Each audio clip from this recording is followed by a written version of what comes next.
नमस्कार विद्यार्थियों। आज की हिंदी क्लास में आप सभी का स्वागत है। हम धूमिल द्वारा रचित कविता पटकथा का अनुशीलन कर रहे थे, जिसमें हमने पढ़ा था कि आज़ादी के बाद, आज़ादी से पहले नेताओं द्वारा जनता से बड़े बड़े वादे किए गए थे, लेकिन आज़ादी मिलने के बाद भी उन वादों को पूरा नहीं किया गया और विश्व शांति और पंचशील के जो सिद्धांत दिए गए उनसे आम जनता का कोई वास्ता नहीं था। अब है अगला पद। इस पद में हमारे लोकतंत्र की कमजोरी तथा आम जनता की व्यवस्था का व्यंग्यात्मक वर्णन किया गया है। यह जनता जनतंत्र में उसकी श्रद्धा अटूट है। उसको समझा दिया गया कि ऐसा जनतंत्र है जिसमें जिंदा रहने के लिए घोड़े और घास को एक जैसी छूट है। कैसी विडंबना है, कैसा झूठ है। दरअसल अपने यहाँ जनतंत्र एक ऐसा तमाशा है जिसकी जान मदारी की भाषा है। कवि वर्णन करते हुए आक्षेपपूर्वक कहता है कि भारतीय लोकतंत्र में नेताओं की दृष्टि में आम जनता एक भेड़ है, जिसे जब चाहो मूंड लो तथा अपने वश में कर लो। यहाँ की आम जनता ऐसी है जो लोकतंत्र पर अपना अटूट विश्वास और श्रद्धा रखती है। आज़ादी से पहले आम लोगों को ऐसे लुभावने सपने दिखाए गए थे जिसमें लोकतंत्र के कई लाभ बताए गए थे, परंतु इसकी कमजोरी यह है कि इसमें जिंदा रहने के लिए शोषण करने वालों एवं जनता का माल चरने वालों को भी छूट है, अर्थात शोषित पीड़ित आम जनता को निरंतर दबे रहने की व्यवस्था रहती है। फलस्वरूप लोकतंत्रीय शासन एक ऐसी अनोखी विडंबना बन गया है। इसमें सब कुछ असत्य एवं मिथ्या है। हमारे यहाँ जनतंत्र में नेताओं के द्वारा ऐसी भाषा का प्रयोग किया जाता है, ऐसा तमाशा चुनावों के अवसरों पर किया जाता है जिसे आम जनता भ्रमित हो जाती है। इस तरह हमारे लोकतंत्र रूपी तमाशे का मूल तत्व मदारी जैसे स्वार्थी नेताओं के सुनहरे वादे हैं, जनता को भ्रमित करने वाले झूठे कथन हैं। भारत में लोकतंत्रीय शासन को स्वार्थी तत्वों से पंगु एवं कमज़ोर बताया गया है। जान मदारी की भाषा से तात्पर्य यहाँ जनप्रतिनिधियों के स्वार्थी आचरण बताते हुए उन पर तीखा व्यंग्य किया गया है। इस पद में जनता की कमजोरियों को भी व्यंजित किया गया है और पद में पूरी भाषा सपाट बयानी होने के साथ साथ विसंगतियों पर भी व्यंग्य चिंतनीय है। अगला पद है। हर तरफ धुआं है, हर तरफ कुहासा है। जो दांतों और दलदलों का दलाल है वही देशभक्त है। अंधकार में सुरक्षित होने का नाम है तटस्थता। यहाँ कायरता के चेहरे पर सबसे ज़्यादा रक्त है। जिसके पास थाली है हर भूखा आदमी उसके लिए सबसे भद्दी गाली है। इस पद में कवि ने हमारे लोकतंत्र में व्याप्त निराशा, स्वार्थपरता, भ्रष्टाचार आदि के कारण जो अव्यवस्था फैल रही है उस पर व्यंग्यात्मक वर्णन किया है। कवि कहता है कि हमारे लोकतंत्र में चारों ओर निराशा, अनिश्चय, कष्टकारक स्थितियाँ और दुरावस्थाएं हैं। यहाँ पर जो जनता का शोषण कर रहा है एवं जो विघटनकारी तत्वों का समर्थक है वह इतना अवसरवादी एवं भ्रष्ट है कि स्वयं को देशभक्त घोषित कर रहा है। अर्थात जो व्यक्ति शोषण करने वाला है, विघटन करने वाला है, अवसर पाकर वही स्वयं को देशभक्त बता देता है। निराशा, अज्ञान और अविवेक आदि से ग्रस्त रहने और कर्तव्यहीन बने रहने का नाम ही यहाँ पर तटस्थता है। अर्थात कहने का आशय यह है कि हमारे लोकतंत्र में तटस्थता या उदासीनता का आशय भी बदल गया है। अब सारी समस्याओं से बेखबर रहना ही तटस्थता है। इस कारण जो व्यक्ति जितना कमज़ोर और निम्न वर्ग का है उसी पर सबसे अधिक मार पड़ रही है। सब उसी का शोषण और उत्पीड़न कर रहे हैं। लोगों के पास जीविका के उचित साधन नहीं हैं। बेरोजगारी फैली हुई है। स्थिति ऐसी हो गई है कि भूखे आदमी के पास तो थाली तो है परंतु उसके लिए भोजन नहीं है, अर्थात गरीब आदमी को खाने के लिए भोजन उपलब्ध नहीं हो रहा है। भोजन के बदले तो उसे भद्दी भद्दी गालियाँ ही मिलती हैं। इस प्रकार हमारे लोकतंत्र में कमज़ोर वर्ग की समस्याओं का कोई अंत नहीं है और न कोई उनकी समस्या सुनने सुलझाने वाला ही है।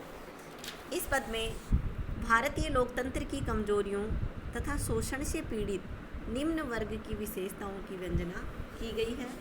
भाषा शैली सरल, प्रतीकात्मक है और व्यंग्यात्मक है। अगला पद देखिए।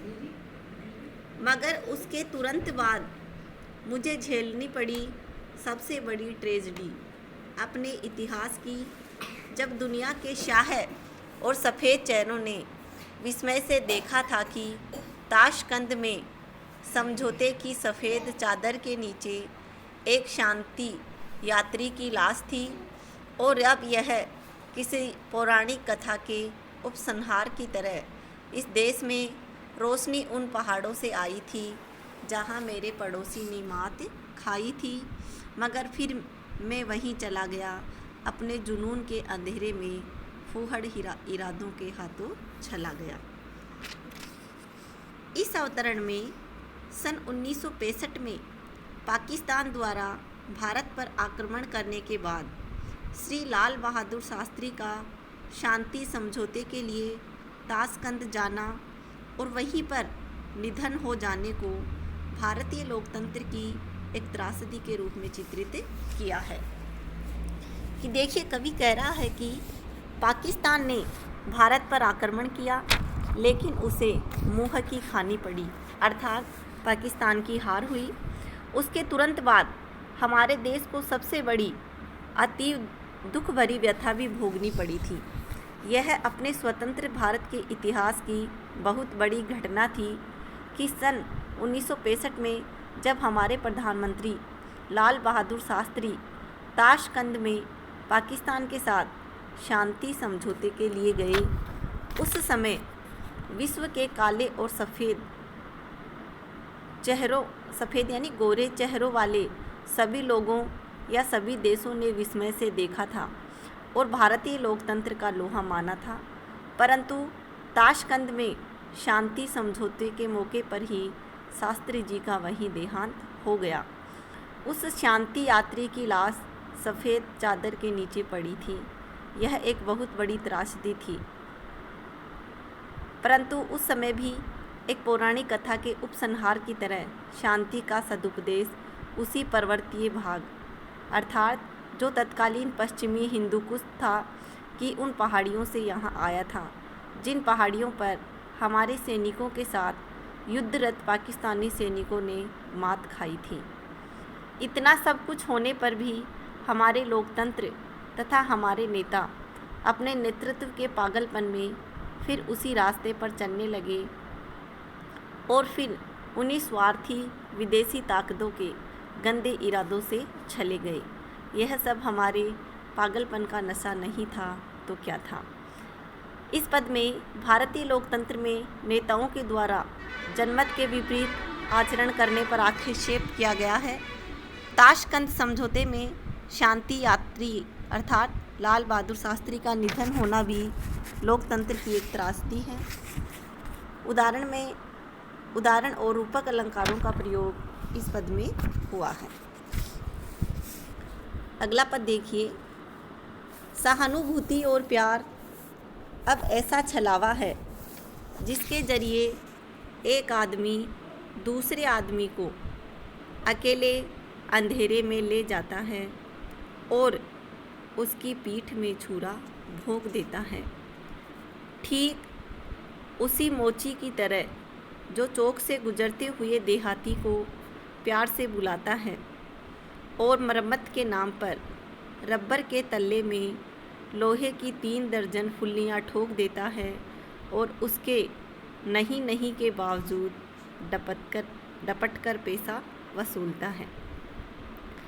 इस पद में कवि धूमिल ने हमारे लोकतंत्र शासन व्यवस्था में जो विश्वासघात, छल कपट और दिखावे की प्रवृत्ति पनप रही है उस पर आक्षेप किया है। कवि कहता है कि हमारे देश में जब कोई किसी से सहानुभूति और स्नेह प्रकट करता है तो उसमें भी कोई स्वार्थ या छल कपट छिपा रहता है। उस छलावे के जरिए एक आदमी दूसरे आदमी को अपने साथ ले जाता है, उसे अकेले ही अंधेरे या सुनसान जगह पर ले जाता है और एकांत में उसकी पीठ पर छुरा भोंक देता है। इस प्रकार दिखावे की सहानुभूति और झूठे प्यार प्रेम से साधारण व्यक्ति धोखे में आकर मारा जाता है और स्वयं ही अपना अहित कर बैठता है।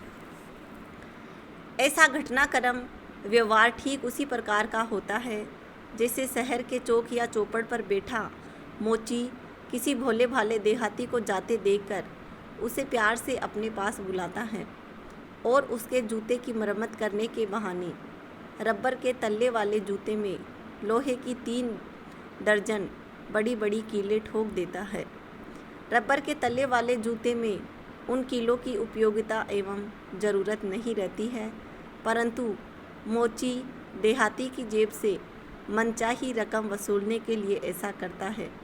वह देहाती बार बार मोची को ऐसा न करने के लिए कहता है, फिर भी मोची अपना काम करके डपटकर उससे मनचाहा मेहनताना वसूल करता है।